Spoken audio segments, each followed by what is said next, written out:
आज हम पढ़ेंगे साइंस में बल्ब क्यों जलता है।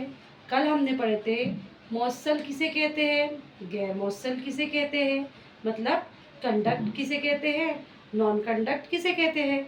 जो धात हमने बताए थे कि अपने अंदर से बर्क को गुजारती है उसे हम मौसल कहते हैं, और जो धात अपने अंदर से बर्क को नहीं गुजारती उसे हम या ईसाल नहीं करती उसे हम गैर मौसल कहते हैं। इस तरीके से हमने कल पहले पार्ट में दूसरे पार्ट में दो डेफिनेशन पढ़े थे कि मौसल किसे कहते हैं और गैर मौसल किसे कहते हैं। बर्की रॉ मतलब करंट के बारे में हम पढ़ाई कर रहे थे। ठीक है, अब मैं आगे इसको क्लियर करूंगी कि बल्ब क्यों जलता है। तो ये हमारे इसी चैप्टर में आता है कि बर्की रॉ किस तरीके से बल्ब में को रोशन करती है।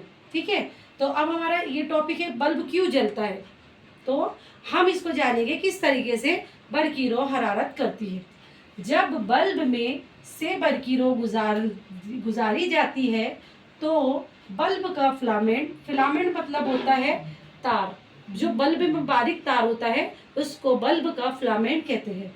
बल्ब का फिलामेंट का दर्जा हरारत बहुत ज़्यादा बढ़ जाता है। ये बर्की रॉ के हरारती असर की वजह से होता है। अब हरारती असर क्या होता है तो इसको हम एक एग्जाम्पल के थ्रू समझेंगे।